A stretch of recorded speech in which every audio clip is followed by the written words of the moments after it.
મિત્રો આજે આપણી સાથે રમેશ કાકા છે, જેઓને L5 ને S1 માં ગાદી ખસી ગઈ હતી. તો આપણે તેનો MRI એક્સરે જોઈશું. આપ જોઈ શકો છો મિત્રો, તેને જે ગાદી ખસી ગઈ હતી એ જોઈ શકો છો. અહીંયા આપ L5 S1 માં ગાદી દબાઈ જ ગઈ છે, આપ જોઈ શકો છો.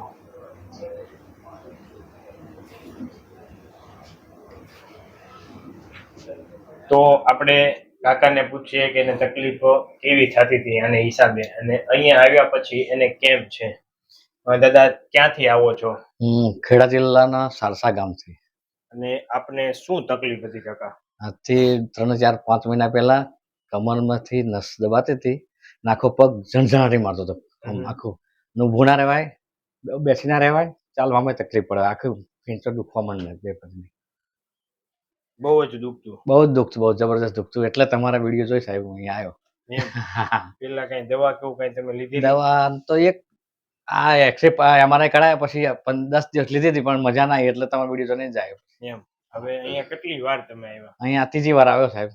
એમ. હવે કેમ છે તમને? હવે ઘણું સારું છે, 95-58% સરસ થઈ ગયું છે. હવે કઈ દુખાવો થતો? દુખાવો તો પગનો મોકાવો, કમરનો પગનો કોઈ દુખાવો નહીં. તો આ વિડીયો YouTube માં મૂકી? હા, મૂકી દો સાહેબ. તમે શું કહેવા માંગો? હું એટલું કહું છું કે ભાઈ, આવો કોઈ તકલીફ હોય, ગાદીની હોય, સાયન્ટિકાની હોય, ઢીંચણનો દુખાવો હોય, કમરનો દુખાવો હોય, તો સાહેબ પાસે આવશો તો પહેલા જ વખત આવો 50% એ જ દિવસે ફાયદો થઈ જશે. અને હું કહું છું કે આવો, આ વિડીયો જુઓ સાહેબ. ડૉક્ટર કામટી સાહેબ, ભાવનગર, એ મેસેજ આમ કરશો સર્ચ એટલે આવી જશે એમનો વિડીયો જોવે.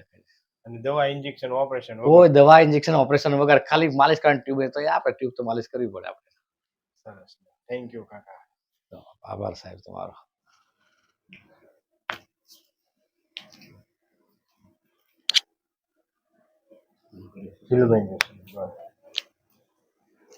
ઢીલું રાખો દાદા.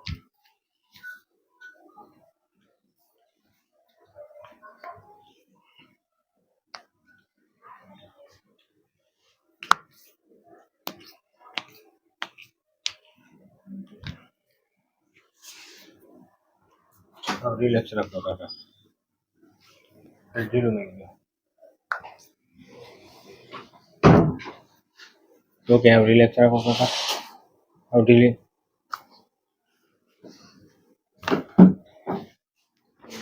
હાલો, ઊંડો શ્વાસ લ્યો કાકા. છોડો.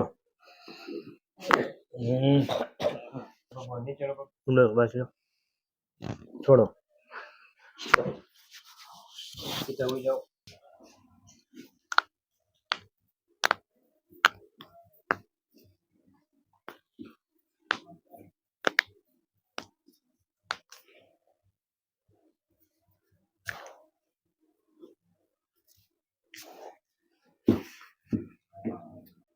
પડખું કરીને